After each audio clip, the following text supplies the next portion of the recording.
दोस्तों एक बार फिर नमस्ते आप सभी लोगों को, मेरे वार्ड वासियों को। मैं एडवोकेट भरत शिवनानी आपके सामने आज फिर एक टॉपिक लेके आया हूँ, जिस टॉपिक का नाम है ग्रेजुएट्स कॉन्स्टिट्यूएंसी। आप नाम देख सकते हैं। दोस्तों, ग्रेजुएट्स कॉन्स्टिट्यूएंसी क्या होता है उससे पहले अगर मैं आपसे ये समझाऊँ कि हमारे क्षेत्रों में या हमारे महाराष्ट्र में करीबन 3 प्रकार की इलेक्शंस हम हमेशा देखते रहते हैं। एक तो है कॉरपोरेशन इलेक्शंस, जहाँ पे लोकल नगर सेवकों को हम चुनते हैं। कॉरपोरेशन कहिए या फिर आप ग्राम पंचायत इलेक्शंस कहिए, जो लोकल इलेक्शंस कहलाई जाती है। सेकंड प्रकार की इलेक्शंस हैं which is state elections, that is हम जो MLAs को इलेक्ट करते हैं। जैसे हमारे उल्लासनगर क्षेत्र में पप्पू कालानी, माननीय पप्पू कालानी जी एक MLA रह चुके हैं, और देन ज्योति मैडम कालानी वो MLA रह चुकी हैं।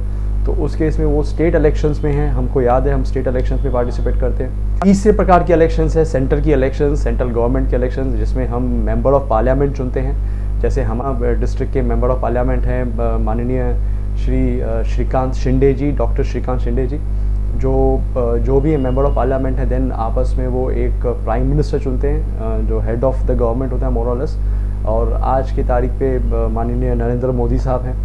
तो इन 3 प्रकार के इलेक्शंस को हमको नॉलेज है कि ये 3 प्रकार की इलेक्शंस होती हैं। जो चौथा टाइप होता है इलेक्शन का, वो होता है इधर टीचर्स कॉन्स्टिट्यूएंसी और इधर ग्रेजुएट्स कॉन्स्टिट्यूएंसी। अब ये दोनों भी मैं आपको थोड़ा आइडिया देता हूँ कि ये क्या होता है। उसके पहले ना मैं थोड़ा एक और टॉपिक क्लियर करूँ कि महाराष्ट्र एक बाइकैमरल स्टेट है। बाइकैमरल स्टेट का मतलब कि जिसमें लोअर हाउस और अपर हाउस दोनों होते हैं। लोअर हाउस में बैठते हैं मेंबर ऑफ लेजिस्लेटिव असेंबली, जिसको हम विधानसभा कहते हैं, और अपर हाउस को जिसको हम कहते हैं इंग्लिश में मेंबर्स ऑफ लेजिस्लेटिव काउंसिल, और जिसको हम हिंदी में कहेंगे विधान परिषद। तो इंडिया में कुल ऐसे 7 पर्टिकुलरली स्टेट्स हैं जिनको हम बाइकैमरल स्टेट बोले जाते हैं। उसमें से आंध्र प्रदेश है, महाराष्ट्र, कर्नाटका, उड़ीसा, तेलंगाना, बिहार एंड उत्तर प्रदेश। तो ये सब 7 स्टेट्स हैं जिसमें बाइकैमरल डिवीज़न किया गया है, जिसमें लोअर हाउस भी है और अपर हाउस भी है। महाराष्ट्र में भी सेम है, लोअर हाउस और अपर हाउस। अब जिस ग्रेजुएट्स कॉन्स्टिट्यूएंसी की मैं बात कर रहा हूँ वो है अपर हाउस। तो उसके पहले ना मुझे वो सिखाने से पहले या वो समझाने से पहले मुझे आपको ये बताना था कि एक्चुअली ग्रेजुएट कॉन्स्टिट्यूएंसी किस हाउस में आता है। अब आपको ये क्लियर हो गया कि वो अपर हाउस में आता है और वो महाराष्ट्र के विधान परिषद में आता है। अब उनकी जो कॉम्पोजिशन है ना, मैं आपको थोड़ा सा वो बता दूं, वो MLC members of legislative council की कॉम्पोजिशन कैसे होती है। वो करीबन 5 प्रकार के उनके नॉमिनेशन और इलेक्शंस होते हैं। फर्स्ट जो है MLA खुद आपस में, हमारे महाराष्ट्र विधान सभा में 288 सीट्स हैं। तो 288 सीट्स में से जो MLAs होते हैं वो आपस में चुनते हैं और MLC को इलेक्शन करके ऊपर भेजते हैं। करीबन 30 MLAs को अलाउड है, करीबन वो चूज़ करते हैं MLAs। सेकंड जो ऑप्शन है वो ऑप्शन है गवर्नर। गवर्नर अपने तरीके से किसी सुपर कैटेगरी को नॉमिनेट करते हैं, फिर वो एडवोकेट्स हुए, डॉक्टर्स हुए, साइंटिस्ट हुए, कोई स्पेशल फील्ड के गवर्नर्स नॉमिनेट करते हैं। तीसरा जो है वो है कॉरपोरेशन, जो हमारी उल्लासनगर महानगर पालिका है, कॉरपोरेशन है। ऐसे कॉरपोरेशन अपने अपने नुमाइंदों को ऊपर MLCs में भेजती हैं। फोर्थ है टीचर्स कॉन्स्टिट्यूएंसी। आपको याद होगा 6 महीने करीबन एक पहले मैंने एक लिंक भी शेयर की है आपको इस वीडियो में, जहाँ पे यू कैन सी कि जब टीचर्स कॉन्स्टिट्यूएंसी हुई थी उस टाइम पे भी मैंने ये आपको नॉलेज दिया था कि टीचर्स अमॉन्ग देमसेल्व्स वोट करते हैं और अपने एक नुमाइंदे को एक MLC में भेजते हैं। उस इलेक्शन में सिर्फ टीचर्स को ही राइट होता है वोट करना। जो 5वां प्रकार है, जो जिसकी वजह से मैं आज आपके सामने आया हूँ, वो है ग्रेजुएट्स कॉन्स्टिट्यूएंसी।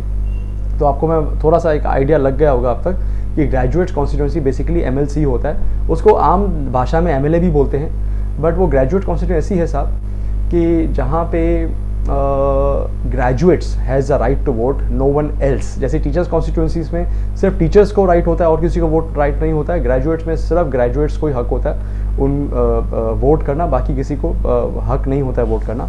अब जो ये हमारा इलेक्शन हो रहा है ना, वो कोंकण डिवीजन में हो रहा है। कोंकण डिवीजन में भी 7 डिस्ट्रिक्ट्स है। अगर आप मैं महाराष्ट्र का मैप आपको बता दूं, जो बॉर्डर की साइड की एरियाज़ है ना, जो हमारे पानी को टच करती हैं, सी को टच करती हैं, उसको बोलते हैं कोंकण डिवीजन। उसमें करीबन 7 डिस्ट्रिक्ट आती हैं। जैसे फॉर एग्जांपल कहूँ थाना, रायगढ़, पालगढ़, मुंबई सिटी, देन सिंधुदुर्ग, रत्नागिरी, ऐसे कुछ करीबन डिस्ट्रिक्ट्स आती है जिनमें ये इलेक्शंस होंगी।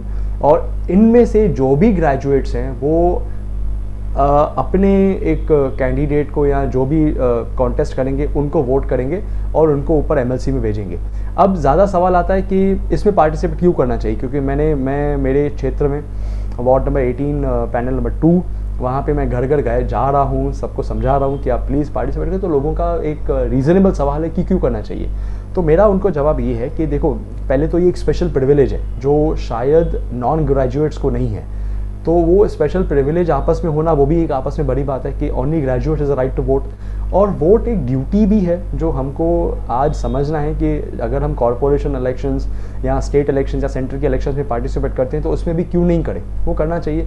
और गवर्नमेंट मुझे लगता है कहीं ना कहीं स्मार्ट एक्ट करती है। अगर उनके पास एक प्रॉपर डेटा आती है कि कौन ग्रेजुएट्स हैं, तो अपने हिसाब से वो कहीं ना कहीं कोई स्कीम्स फॉर्मुलेट करके वो ग्रेजुएट्स को जॉब के बेसिस पे या किसी भी ऐसे वैकेंसीज के बेसिस पे हेल्प कर सकती हैं। और इसमें कौन सी डॉक्यूमेंट रिक्वायर्ड है वो भी आप देख सकते हैं यहाँ पे डॉक्यूमेंट्स रिक्वायर्ड। उसमें सबसे इंपॉर्टेंट है आपकी मार्कशीट, ग्रेजुएशन की मार्कशीट का फ़ोटोकॉपी, देन आपके आधार कार्ड का फ़ोटोकॉपी, देन थर्ड है आपका पासपोर्ट फ़ोटोग्राफ। और उसके बाद जो मैरिड वुमेन हैं जिनका नाम पहले एक्स था और मैरिज के बाद वो वाई हो गया, उस केस में उनका गैजेट या तो मैरिज सर्टिफिकेट या तो न्यू पैन कार्ड। अगर ये चारों डॉक्यूमेंट्स अगर आप सबमिट करते हो along with the form number 18 जो इलेक्शन कमीशन ऑफ इंडिया ये करती है, उनके वेबसाइट पर भी अवेलेबल है, तो आप अपने आप को इनरोल करोगे ग्रेजुएट्स कॉन्स्टिट्यूंसी की वोटर लिस्ट में। देन इवेंचुअली वो ईयर एंड में जो इलेक्शंस कॉल होंगे, then you have a right to vote. और प्लीज़ वोट करें, ये मेरा सबको एक निवेदन है, मेरे उल्लासनगर वासियों को सबको निवेदन है। Thank you very much.